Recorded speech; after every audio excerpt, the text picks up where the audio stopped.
At nakita po natin ngayon kung ano mga programa ng Pangulo. Kaya maging mapanuri, huwag po kayo maniwala sa fake news na walang ginagawa ang gobyerno. Ang maniniwala lamang dito, malamang, kaya hindi nila nakikita ang trabaho ng Pangulo, ay madalas wala sila sa Pilipinas. Unang putok sa Middle East, sa ating pagkakaalam, wala rito ang Vice Presidente. Nasa ibang bansa. At dito na po nagtatapos ang ating press briefing. Wala tayong nakikita na ginagawa ng administrasyon. Ang banta ng giyera, narinig na natin yan noong taong 2022 pa lang. Nakita na natin yan sa lahat ng mga briefers, lalo-lalo na yung galing sa mga foreign governments, na meron silang tinitingnan na posibleng giyera ng taon na 2025. Isang year lang ang ligas, kumbaga. Ang ligas sa tuig na gisulti. 2025, nangyari ang giyera 2026. So, dapat noong 2022 pa lang, naghanda na ang pamahalaan na ito. Pero wala tayong nakitang paghanda at wala tayong nakikita na pagbibigay man lang ng solusyon sa mangyayaring problema sa susunod na mga buwan at sa susunod na taon. It is unthinkable that a government, no matter the political differences with the administration, would send a citizen to a foreign jurisdiction. So galit ang mga tao, isang taon ng galit ang mga Pilipino. Ano po ang assessment nyo dito? Ulitin natin, sana tinanong niyo siya. Gaano karaming tao ang galit? Dahil itong pagpapadala kay dating Pangulong Duterte sa Dahig, ay ito ang unang hudyat para mabigyan ng hustisya, hindi lamang po ang mga biktima ng EJK, pati na rin po ang dating Pangulong Duterte. Wala po tayong masasabi kung lahat ba ng Pilipino ay galit. Malamang sa kanilang parte dahil ang kanyang ama ang naaakusahan at nililitis sa salang crimes against humanity, malamang ito po talaga ang kanilang magiging reaksyon. Pero sa parte po ng mga tao na nagsusulong ng human rights at lumalaban sa mga karumal-dumal na pagpatay na bunga ng EJK at war on drugs ni dating Pangulong Duterte, hindi naman sila galit at sila'y nagpupunyagi. Sa ngayon po, masasabi natin, ang ginawa po ng gobyerno, hindi lamang po ito para isalba ang sinuman. Ito rin po ay para sa mga taong, sa mga Pilipino na siyang nag-file ng complaint. Sila mismo ang pumili na magsampa ng kaso sa ICC dahil sa naramdaman nilang walang hustisya sila natanggap noong panahon ni dating Pangulong Duterte. Hindi lang mga Dabaweños, mga Pilipino galit sa nangyari pagkinap kay dating Pangulong Rodrigo Duterte. It is unthinkable that a government, no matter the political differences with the administration, would send a citizen to a foreign jurisdiction to be detained and tried for crimes against humanity na walang basehan at walang maayos na witnesses. So, galit ang mga tao. Isang taon na sila galit at hindi pa yung galit hanggang hindi mabalik dito sa Pilipinas sila dating Pangulong Rodrigo Duterte. Good afternoon, ma'am.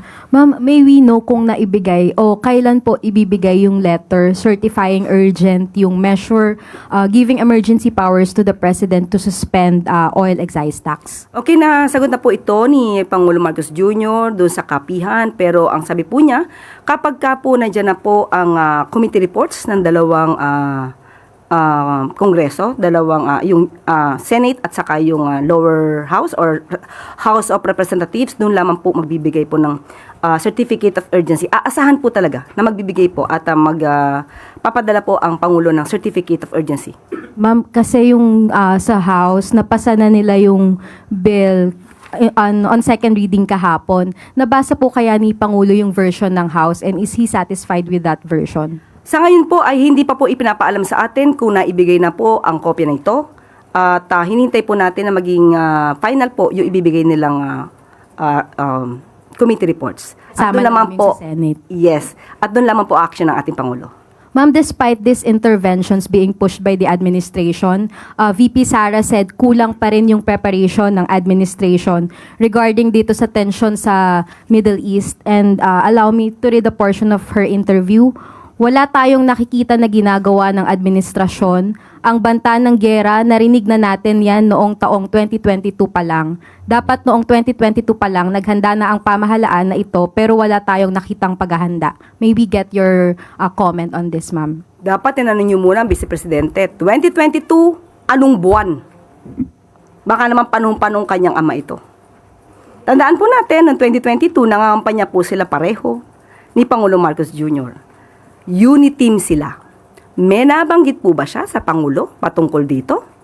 May nabanggit po ba siya sa DND patungkol po dito? Dahil kung alam niya na po ito, malamang ay meron siyang sariling bolang kristal, ay dapat ipinaalam niya kung ito ay verified info nang galing sa kanya, dapat ipinaalam niya ito agad sa bansa. Ipinaalam niya ito agad sa Pangulo at sa otoridad. So, kung siya may alam as early as 2022 at hindi man lang niya ito binanggit diretso sa ating mga kababayan, sino ang hindi nagtrabaho? Sino ang walang ginawa?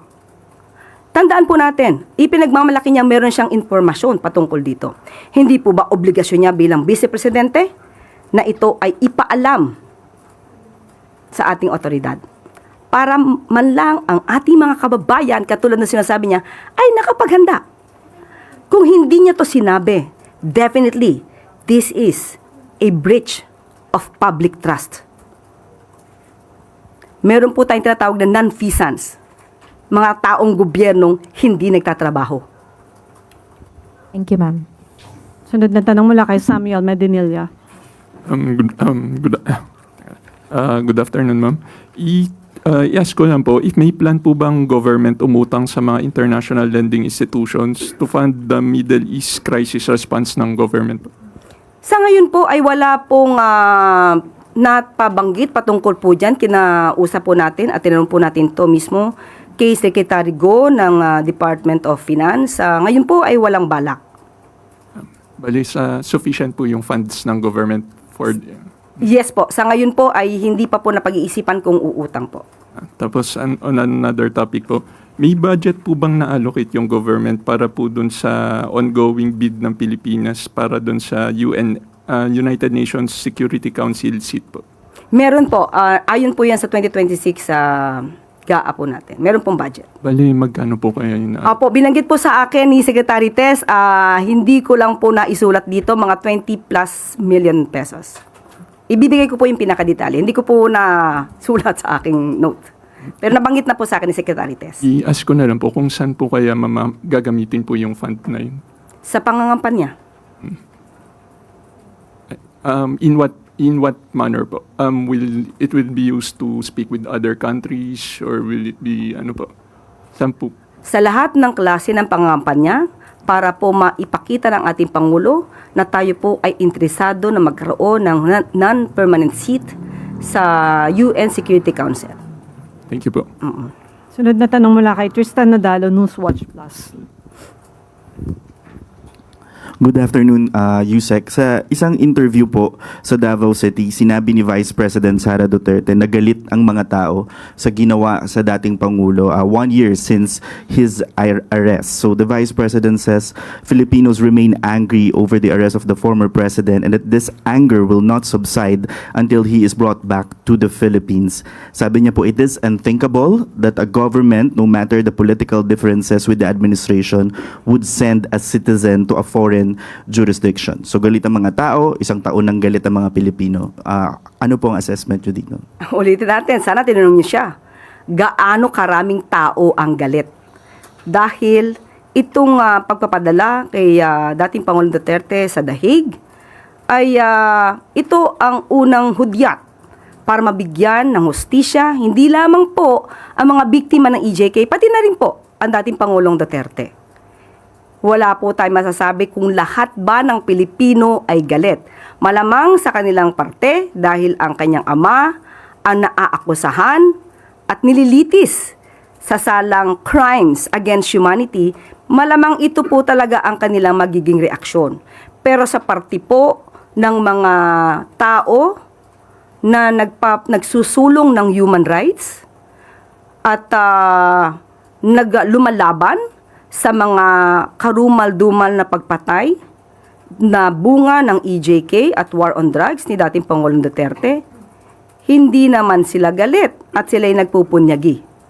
Sa ngayon po, masasabi natin, ang ginawa po ng gobyerno, hindi lamang po ito para isalba ang sinuman. Ito rin po ay para sa mga sa mga Pilipino na siyang nag-file ng complaint. Sila mismo ang pumili na magsampa ng kaso sa ICC dahil sa naramdaman nilang walang hustisya sila natanggap noong panahon ni dating Pangulong Duterte. Sunod na tanong mula kay Ann Soberano, Bombo Radyo. Yusek, good afternoon. Yusek, nagkaroon ng meeting si Pangulong Marcos with US defense officials sa New York. Napag-usapan po ba ang labanan sa Middle East at ano po yung agenda ng meeting? Sa ating pong pagkakaalam, ang naibahagi sa atin ay hindi naman po napag-usapan ang tungkol sa Middle East, kundi pati po ang napag-usapan lang po ay yung pagpapalakas ng Philippines-United States Defense Partnership. At pinag-usapan din po ang mga naka-schedule na balikatan at ang commitment po sa Mutual Defense Treaty. Patungkol po sa Middle East ay hindi po naibahagi sa atin kung ito po yung napag-usapan nila.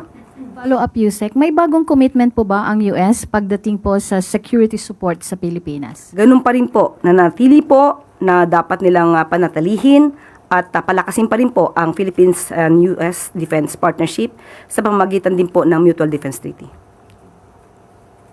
Follow-up question mula kay Tristan Nodalo. Yusek, sa Middle East issue rin po, naglabas po yung FBI ng warning about a possible Iran retaliation on Californian targets, knowing na marami pong mga Filipino rin ang nasa California. How serious po itong threat na to or itong warning na to na posibleng atakihin din po itong California? Kapag may ganyan po na mga impormasyon, kailangan din po talaga maghanda ang ating bansa para sa ating mga kababayan.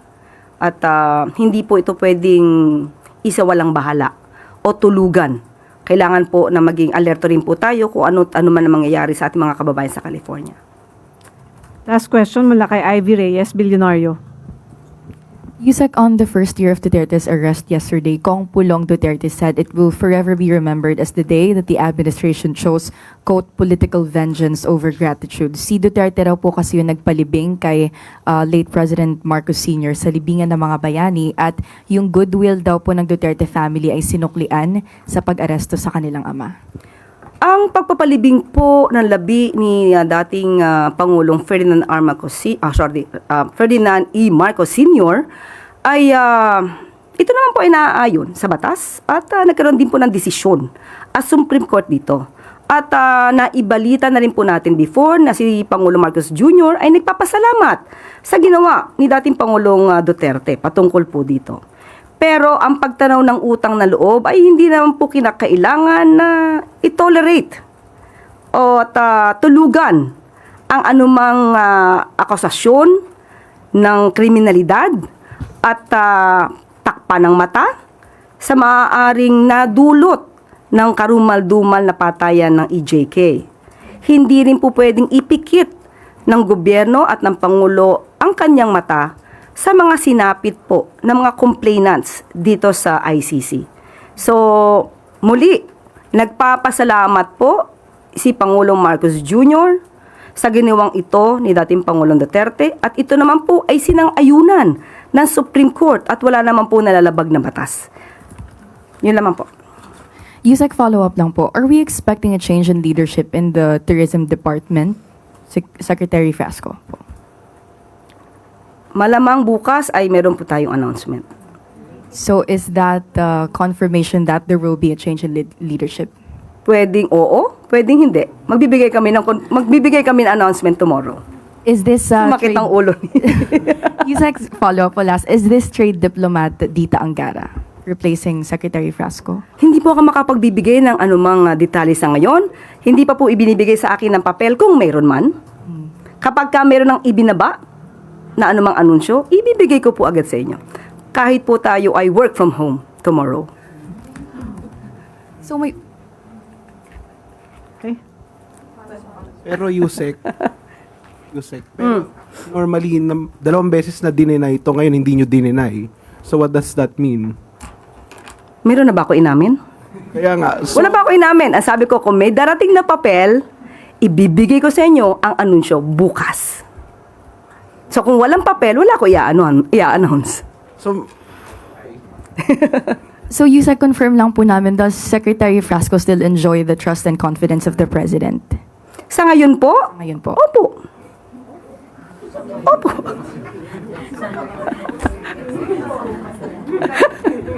Okay?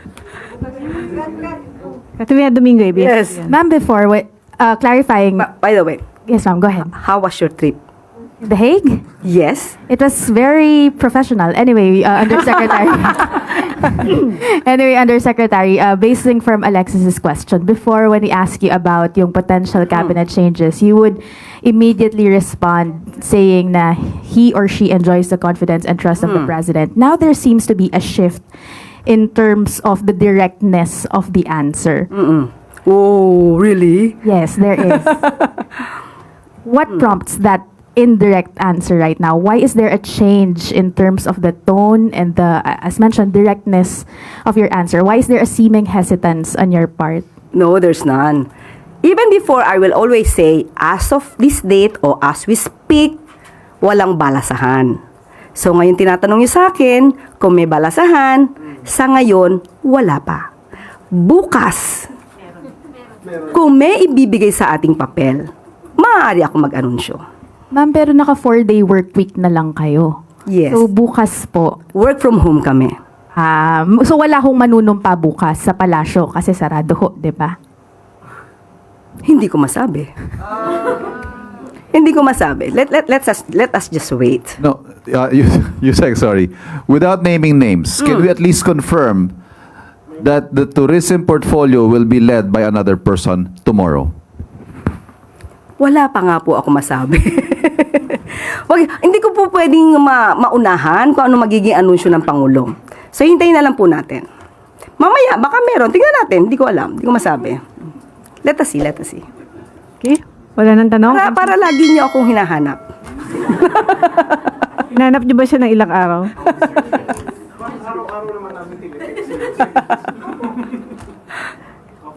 Okay?